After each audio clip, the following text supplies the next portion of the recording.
بسم اللہ الرحمن الرحیم۔ السلام علیکم۔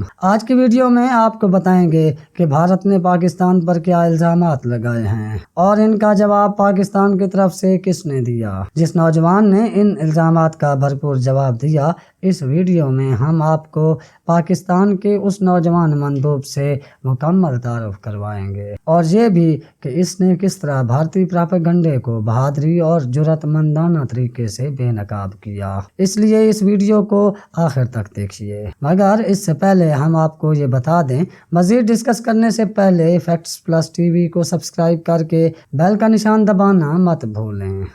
ملک میں یہ سوال ہو رہا ہے کہ ذوالقرنین چھینا آخر کون ہے۔ اگرچہ یہ سوال زیادہ اہمیت کا حامل نہیں ہے، بلکہ اہمیت یہ ہے کہ یہ نوجوان کیسے بہادری اور جرأت سے بھارتی گمراہ کن عزائم بے نقاب کر رہا ہے۔ پچھلے سال بھی جنرل اسمبلی میں بھارت کو اس نوجوان نے بھرپور جواب دیا تھا اور اس بار بھی اسی نوجوان نے بھارتی سفارتکاروں کی بولتی بند کر دی۔ یہ زیادہ اہم بات ہے کہ یہ نوجوان پاکستان کی دھرتی کا بیٹا ہے اور سفارتی محاذ پر اپنے پیارے وطن پاکستان کی حفاظت کرنے میں مصروف عمل ہے۔ جب بھارتی مندوب نے پاکستان کے وزیر اعظم جناب عمران خان کی تقریر کے بعد پاکستان پر جھوٹے اور من گھڑت الزامات لگائے تو اس جوان نے فوری اس کا بھرپور جواب دیا۔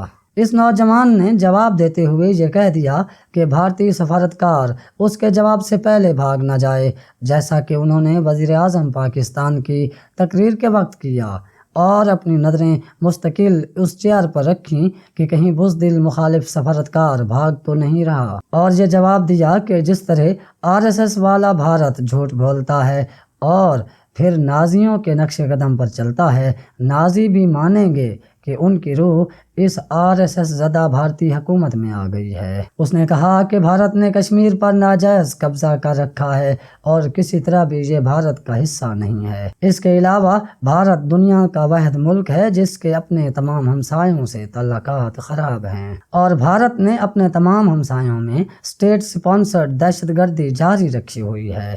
بھارتی جاسوس کلبھوشن بھی پاکستان میں دہشت گردی کا اعتراف کر چکا ہے۔ اس نوجوان نے بتایا کہ بھارت کے اپنے عوام بھی اس کی ریاستی دہشت گردی سے محفوظ نہیں ہیں اور بھارت کو پابند کیا جائے کہ وہ انسانی حقوق کا احترام کرے اور وہاں بسنے والے لوگوں کے آئینی حقوق کا تحفظ کرے۔ آپ اسی نوجوان کی آواز میں سن لیں کہ اس نے کیا جواب دیا۔ Before I start, I hope the distinguished Indian delegate is present and listening and not running away from the truth like his colleague did in the morning. Mr. President, the Nazis are often credited with perfecting the art of concocting lies and peddling false propaganda.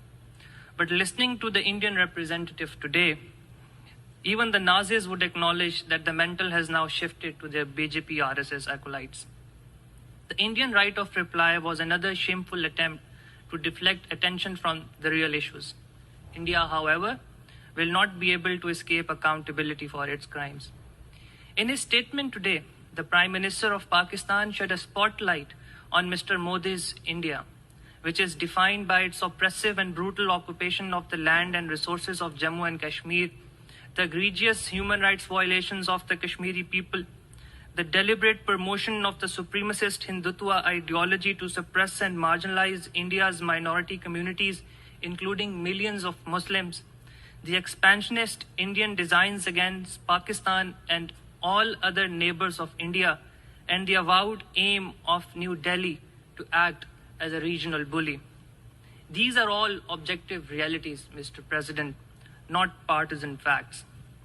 As India's descent into a fascist state accelerates, the projections which my Prime Minister made last year of the imminent disaster being fueled by the BJP RSS policies are being confirmed now by their brutal actions.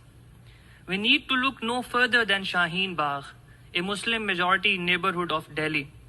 As peaceful protesters, mainly Muslim women, took to the streets in February against the discriminatory anti-citizenship laws enacted by the BJP RSS regime, Hindu zealots perpetrated a well-organized and orchestrated pogrom of Muslims in order to teach the traitors a lesson.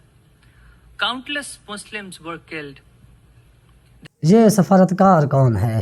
یہ سفارتکار پاکستان کے صوبہ پنجاب کے پسماندہ ترین ضلع بھکر کا رہائشی ہے۔ تحصیل بھکر کی بستی چھینا کا یہ سپوت اس وقت نیو یارک میں اپنے ملک کے لیے سفارتی جنگ لڑنے میں مصروف عمل ہے، جس پر بھکر کے عوام اور بالخصوص اس کی بستی کے لوگوں کو فخر ہے۔ اپنے گھر والوں اور دوستوں کا خیال رکھیں، ہمارے چینل کا بھی۔ اللہ حافظ۔